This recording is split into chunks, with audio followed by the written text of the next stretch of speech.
அடுத்ததாக ரசூலுல்லாஹி ஸல்லல்லாஹு அலைஹி வஸல்லம் அவர்கள், அதாவது சஹீஹுல் புகாரிலே வரக்கூடிய செய்தி 5990வது இலக்கம். இந்த செய்தி கூட ரசூல் ஸல்லல்லாஹு அலைஹி வஸல்லம் எப்ப சொல்றாங்கன்னா கடைசி கால பகுதியில் சொல்றாங்க. கடைசி கால பகுதியில் சொல்றாங்க ரசூலுல்லாஹ்வோட குடும்பத்தினர், இஸ்லாம் வளர்ந்த பின்னால குடும்பத்தினர் நினைக்கிறாங்க ரசூலுல்லாஹ்வோட விஷயத்துல நாங்க தான் கொஞ்சம் தகுதி. ரசூல் ஸல்லல்லாஹு அலைஹி வஸல்லம் அவங்களோட விஷயத்துல கொஞ்சம் உரிமை யாருக்கு வரும்? ரசூல் ஸல்லல்லாஹு அலைஹி வஸல்லம் தான் கஷ்டப்பட்டு போராடி நபித்தோடு சேர்ந்து போராடி ஆட்சி, இஸ்லாமிய ஆட்சி ஒன்று நிறுவி மரணிக்க போறாங்க. யாருக்கு கொஞ்சம் ரசூலுல்லாஹ்வோட விஷயத்துல கொஞ்சம் உரிமை இருக்கின்ற என்ன யாருக்கு வரும்? குடும்பத்தினருக்கு தான் வரும். அத ரசூல் ஸல்லல்லாஹு அலைஹி வஸல்லம் சொல்றாங்க, லைசு பி அவுலியாஇ, லைசு பி அவுலியாஇ, எனக்கு மிகவும் நெருக்கமானவர்களாக அவர்கள் மட்டுமல்ல என்பதை ரசூலுல்லாஹ் சொல்றாங்க. அவர்கள் மட்டுமல்ல, இன்னமா வலியி, எனக்கு பொறுப்பாளர்கள் எல்லாம், எனது நேசர்கள் எல்லாம் அல்லாஹும் வசாலிஹுல் முஃமினீன், முஃமின்கள் யாரெல்லாம் நல்லவர்களாக இருக்கிறார்களோ, நல்ல முஃமின்களாக இருக்கிறார்களோ அவர்களும் தான் சொல்லிட்டு சொல்றாங்க.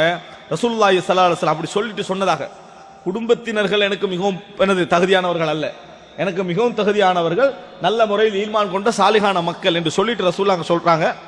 வலாக்கின், இருந்தாலும் லஹும் ரஹிமுன் அபுல்லுஹாபி பலாலி, அவர்களுக்கும் எனக்கும் இடையில் ஒரு இரத்த உறவு இருக்கிறது, நான் அவைகளை ஈரமாக வைத்துக் கொள்வேன் அப்படின்னு ரசூலுல்லாஹ் சொல்றாங்க. நான் அதனை ஈரமாக வைத்துக் கொள்வேன் அப்படின்னா என்ன? ரசூலுல்லாஹ் கடைசி காலத்துல என்ன சொல்றாங்க?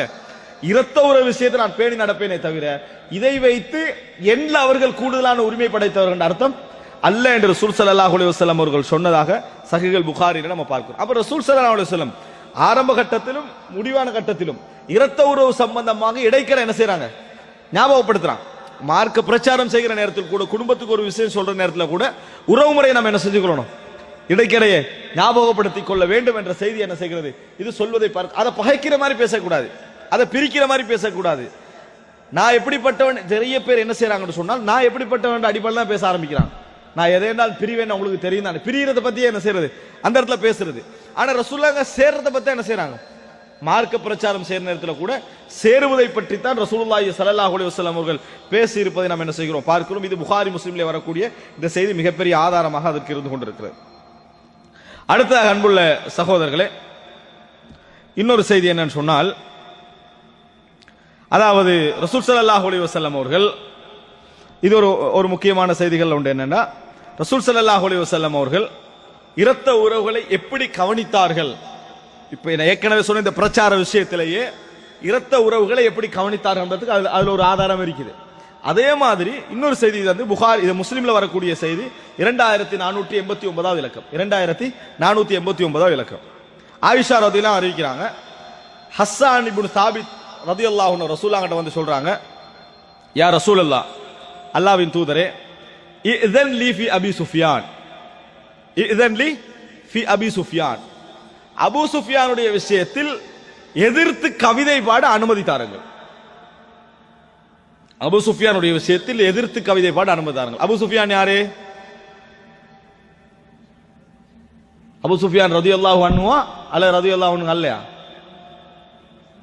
அபூ சுஃபியான் ரலியல்லாஹு அன்ஹு. அபூ சுஃபியான் யாரு? எப்படி? ரசூல் ஸல்லல்லாஹு அலைஹி வஸல்லம் சொந்தக்காரங்க. இந்த இடத்துல வேற இன்னொரு குறிப்பு, அபூ சுஃபியான் யாருன்றதுக்கு இன்னொரு குறிப்பு. எப்படி? முஆவியா ரலியல்லாஹு தந்தை. ஆனால் ஹஸ்ஸான் இப்னு சாபித் நான் எதிர்த்து கவிதை படிக்க அனுமதி தாருங்கன்னு கேட்கிறாங்கடா, அவரும் கவிஞர்னு அர்த்தம். யாரு? அடுத்தவர். என்ன, மற்றவங்க எதிர்த்து கவிதை படிக்க அவசியம் ஒன்று இல்லை, எதிர்த்து போராடுறதுக்கு நிறைய பேர் இருக்கிறாங்க. அந்த அபூ சுஃபியானும் கவிஞர்னு அர்த்தம். இந்த அபூ சுஃபியான் கவிஞர் ஆகிக்கல. எது? முஆவியா ரலியல்லாஹு அன்ஹு தந்தை அபூ சுஃபியான் இப்னு ஹர்ப் வந்து கவிஞர் அல்ல, அவர் ஒரு படைத்தளபதி. ஆனா யாரு சொந்தக்காரர் சொன்னாங்களோ அவங்க பொதுவான பதில் சொல்லிட்டாங்க. ஏன்? ரெண்டு பேரும் சொந்தக்காரர் ரசூல் ஸல்லல்லாஹு அலைஹி வஸல்லம் அவர்கிட்ட. இந்த அபூ சுஃபியானை பொறுத்த வரைக்கும் அபூ சுஃபியான் இப்னுல் ஹாரிஸ், நான் ஏற்கனவே சொல்லிக்கிறேன், ரசூல் ஸல்லல்லாஹு அலைஹி வஸல்லம் அவர்களுடைய 11 பெரிய தந்தைகள்ல மூத்தவர் ஹாரிஸ். மூத்தவர், அதாவது வயது மூத்தவர் யாரு? ஹாரிஸ் தான். அதனாலதான் அபுல் ஹாரிஸ் என்பது, அதாவது அப்துல் முத்தலிபுடைய புனை பெயர். ஹாரிஸ் என்பது அவருடைய பெயர். இந்த ஹாரிஸுக்கு ஒரு மகன் அபூ சுஃபியான். இந்த ஹாரிஸுக்கு ஒரு மகன் அபூ சுஃபியான், அதாவது அபூ சுஃபியான் இப்னுல் ஹாரிஸ். அபூ சுஃபியான் இப்னுல் ஹாரிஸ். இவர் பிற்காலத்தில் இஸ்லாத்துக்கு வரார். ஹுனைன் யுத்தத்துக்கு அந்த காலப்பகுதியில் இஸ்லாத்துக்கு வராரு. இந்த அபூ சுஃபியான் இப்னு ஹாரிஸ் மிகப்பெரிய ஒரு கவிஞர், மிகப்பெரிய ஒரு கவிஞர். இந்த ஹைபர்ல அந்த நேரத்துல எல்லாம் ரசூல் ஸல்லல்லாஹு அலைஹி வஸல்லம் அவர்களுக்கு பனு நதீர் பனு குரைதாவுடைய நேரத்துல வந்து ரசூலுல்லாஹ்களுக்கு எதிராக என்ன செஞ்சாரு, கவிதை படித்தார் இடத்துல நம்ம பார்க்கிறோம். இதைத்தான் ஹஸ்ஸான் இப்னு சாபித் வந்து கேட்கிறார், அல்லாஹ்வின் தூதரே இதன் லி ஃபி அபி சுஃபியான், அபூ சுஃபியானுக்கு எதிராக கவிதை படிக்கணும். நான் யாருக்கு எதிராக படிக்க வரேன்? இப்ப ரசூல் ஸல்லல்லாஹு அலைஹி வஸல்லம் அவர்களுடைய பெரிய தந்தையுடைய மகனுக்கு எதிராக படிக்க போறோம். யார் கேட்கிறவர்? ஹஸ்ஸான் இப்னு சாபித்துக்கு ரசூலுல்லாஹ்களுக்கு இரத்த உறவும் இல்லை, குடும்ப உறவும் இல்லை, எதுவும் இல்லை. அவர் கேட்கிறாரு, உங்களோட பெரிய தந்தையுடைய மகனுக்கு எதிராக கவிதை படிக்க அனுமதி தாங்க அப்படின்றான். ரசூல் ஸல்லல்லாஹு அலைஹி வஸல்லம் அவர்கள் அனுமதி கொடுக்கறத பத்தி ரசூலுல்லாஹ்வுக்கு எந்த பிரச்சனையும் இருக்கல. ஆனா ரசூல் ஸல்லல்லாஹு இப்ப என்ன கேட்கறாங்க, இப்ப நீங்க குஃப்ருக்கு எதிராக பேச போறீங்க.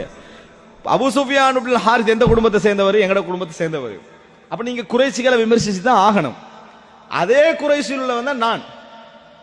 அப்ப கேட்கிறாங்க, கைஃப பி கராபதி மின்ஹு, நானும் அவரு உறவுக்காரரே, அதை எப்படி காப்பாத்துவீங்கன்னு கேட்கிறான். குஃபருக்கு நீங்க எதிர்க்கவும் வேணும். பாருங்க ரசூல் ஸல்லல்லாஹு அலைஹி வஸல்லம் கேள்விய. குஃபுரண்டா குஃபுர் தான், நம்ம வேண்டிய வேலை செய்யுங்கன்னு ரசூல் அனுமதி கொடுக்கல. நம்ம எங்கட இஸ்ரேல் எப்படி இருக்கும், இயல்புல பெரும்பாலும் குஃபுர் ஆயிட்டாரு, பரா நீங்க வேண்டிய செய்து கொள்ளுங்களேன், கேட்கவே தேவையில்லை, இன்னும் கொஞ்சம் ஆர்வம் மூட்டி என்ன செஞ்சிருவோம், நம்ம அனுப்பிடுவோம். ஆனா ரசூலுல்லாஹ் கேட்கிறாங்க, கைஃப பி கராபதி மின்ஹு, நானும் அவரு உறவுக்காரர், இந்த உறவை எப்படி பாதுகாப்பீங்கன்னு கேட்குறீங்க. உறவை பிரிக்க கூடாது, ஆனா நீங்க விமர்சிக்கவும் என்ன செய்வீங்க அப்படின்னு கேட்கிறான். அவர் சொல்றாரு, கால வல்லதி அக்ரமக், உங்களை எவன் சங்கைப்படுத்தினானோ, அதான் நபித்தோழர்களுடைய சத்தியம், ரசூலுல்லாஹோட சத்தியம் ஒரு வித்தியாசமா இருக்கு. நாம எப்பயும் வல்லாஹின்னு தான், இப்போ நம்ம எப்பயும் வல்லாஹின். அவர் எப்படி சொல்றாருன்னா, வல்லதி அக்ரமக், உங்களை சங்கைப்படுத்தியவன் மீது ஆணையாக. அதான் ரசூலுல்லாஹ் இங்க பேசுறாங்க, சங்கையை தான் பேசுறாங்க இங்க. வல்லதி அக்ரமக், உங்களை சங்கைப்படுத்தியவன் மீது ஆணையாக, லஅசுல்லன்னக மின்ஹும் கமா துஸல்லு ஷஅரது மினல் ஹமீர், குலைக்கப்பட்ட மாவிலிருந்து முடி எப்படி வெளியெடுக்கிற நேரத்தில் எந்த டச் ஆகவும் எது தனியா வருமோ அது மாதிரி நான் உங்களை வெளியெடுத்துருவேன்றான். உங்களை என்ன செய்து விடுவேன், உங்க உறவு முறையை நான் பாதுகாத்துருவேன்றான். இது புது கவிதை படிக்கிறாங்களுக்கெல்லாம் சரி வராது. யாருக்கு சரி வராது?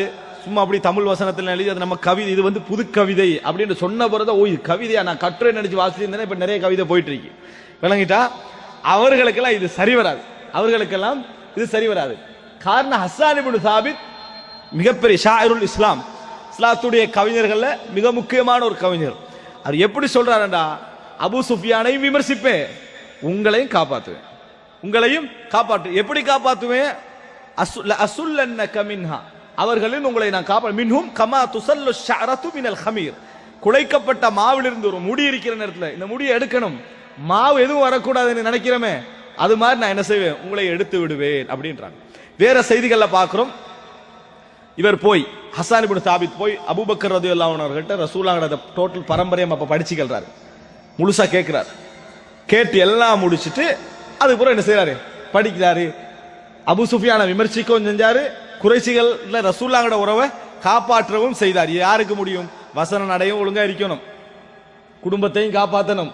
கவிதை என்றதை பொறுத்த வரைக்கும் ஒரு குறிப்பிட்ட வகையில் அமையும். அது அவங்களுக்கு அன்றைக்கு அந்த அடிமுறைகள் படிமுறைகள் தெரியாம இருந்தாலும் சரி, ஓடுற அது மாதிரி அமையும், ஓடுற என்ன செய்யும், அதே மாதிரி அமையும். அந்த அடிப்படையில் ஹஸ்ஸான் இப்னு சாபித் என்ன செஞ்சாரு, படிச்சு ரசூலுல்லாஹ்களை ரசூலுல்லாஹ்வுடைய அந்த உறவு முறையை காப்பாற்றினார் என்ற செய்தியை நம்ம பார்க்கிறோம். ஆனா இதுல இது ஹஸ்ஸான் இப்னு சாபித்துடைய கவிதைகள் என்ற ஒரு தலைப்பு போட்டோம்னா ஒரு 1.5 மணி நேரம் 2 மணி நேரம் என்ன செய்யலாம், அழகான கவிதைகள் புகாரி முஸ்லிம்ல வரக்கூடிய செய்திகளை மட்டும் என்ன செய்யலாம், எடுத்து பேசலாம். இதுல ஹஸ்ஸான் இப்னு சாபித் ரலியல்லாஹு அன்ஹு அவர்களிடத்தில் ரசூலுல்லாஹ் கேட்ட கேள்வி மிக முக்கியமானது. கேட்கிற ஒரு சாதாரண ஆளாய் தான் விட்டுட்டு போகலாம். ரசூல் ஸல்லல்லாஹு அலைஹி வஸல்லம் கிட்ட விமர்சிக்க அனுமதி கேட்கறதுல ரசூல் ஸல்லல்லாஹு அலைஹி வஸல்லம் ஒரு குஃப்ருக்கு எதிராக தான் பேச போறான்னு தெரியுது. இருந்தாலும் ரசூலுல்லாஹ் என்ன செய்யல, நினைச்ச மாதிரி விமர்சிச்சுட்டு போறதுக்கு அனுமதிக்கல. கைஃப பி கராபதி மின்ஹு, எனது உறவுமுறை எப்படி காப்பாத்துவீங்க அப்படின்றத ரசூல் ஸல்லல்லாஹு அலைஹி வஸல்லம் அவர்கள் கேட்டார்கள். உறவுமுறைக்காண்டி மார்க்கத்தை விட சொல்லல, அது சரி வராது, நீங்க வந்து அவரை விமர்சிச்சா என்ன செய்ய விமர்சிக்க வேண்டி வரும், உறவுமுறையை விமர்சிக்க வேண்டிய, அதனால அதை விட்டுருங்க அப்படின்னு ரசூலுல்லாஹ் சொல்லல. நீங்க நினைச்சது சரி, நீங்க நினைத்தது சரி என்ன செய்தார்கள், சொன்னார்கள் என்பதை பார்க்கிறோம். இதனால்தான் ஆயிஷா ரலியல்லாஹு அன்ஹா பற்றிய அவதூறு பரவிய நேரத்தில் அந்த அவதூரை நம்பி சொன்னவர்கள் ஒருவர் தான் ஹஸ்ஸான் இப்னு சாபித் ரலியல்லாஹு அன்ஹு அவர்கள். ஹஸ்ஸான் இப்னு சாபித் ரலியல்லாஹு அன்ஹு 3 பேருக்கு ரசூலுல்லாஹ் கசேரி கொடுத்தாங்க. 3 பேருக்கு, மிஸ்தஹ், ரலியல்லாஹு அன்ஹு பத்ர் யுத்தத்தில் கலந்து கொண்டவர். அடுத்தது ஹஸ்ஸான் இப்னு சாபித் ரலியல்லாஹு அன்ஹு. அடுத்தது ஹம்னா பின்து ஜஹ்ஷ். அவங்க வந்து மற்ற வேலை செய்யல, ஆனா வந்த செய்தியை நம்பி என்ன செஞ்சாங்க, மற்றவங்க கிட்ட சொன்னாங்க. அந்த அவதூறுக்கு எத்தனை கசையடி? 80 கசையடி என்ன செய்யணும், அடிக்கணும். அடிக்கப்பட்டார்கள் இந்த 3 பேரும். இத பிற்காலத்தில் இந்த சம்பவத்தை சொல்லி விமர்சிக்கப்பட்ட நேரத்தில் ஆயிஷாலாம் சொன்னாங்க, அப்படி சொல்ல வேண்டாம். ஹஸ்ஸான் இப்னு சாபித் பள்ளியில கவிதை படித்துக் கொண்டிருந்தார். ஜிப்ரீல் அல்லாஹ் அதாவது ரசூல் ஸல்லல்லாஹு அலைஹி வஸல்லம் சொன்னாங்க, ஜிப்ரீல் அதாவது அவருடைய கவிதைகளை உறுதிப்படுத்தி கொண்டிருந்தார். ஜிப்ரீல் அலைஹிஸ்ஸலாம் செஞ்சாரு, உறுதிப்படுத்தி கொண்டிருந்தார், அவருக்கு ஒரு உறுதியை கொடுத்து கொண்டிருந்தார் என்ற செய்தியை நம்ம என்ன செய்கிறோம், பார்க்கிறோம். அதனால் ஹஸ்ஸான் இப்னு சாபித் ரலியல்லாஹு அன்ஹு அவர்கள் ஒரு சிறந்த ஒரு கவிஞராக இருந்தார். ரசூல் ஸல்லல்லாஹு அலைஹி வஸல்லம் அவர்கள் கவிதையிலும் தன் குடும்பத்தை பற்றிய பேச்சு எப்படி வரும், எப்படி இஸ்லாத்தை வச்சு அதை காப்பாற்றுவார் என்ற விஷயத்தை கவனம் எடுத்தார் என்பதற்கு பெரிய ஒரு. அதனால நம்ம எப்பயும் குடும்பத்துடைய விஷயத்துல எக்கேடு கெட்டு போட்டு எந்த இடத்துல என்ன செய்யலாது, முடிவெடுக்க முடியாது என்ற பகுதியை நம்ம என்ன செய்யணும் பார்க்கிறோம். குறிப்பா மார்க்க பிரச்சார விஷயத்திலும் கூட என்பது இது எங்களுக்கு சொல்லித்தரக்கூடிய செய்தி.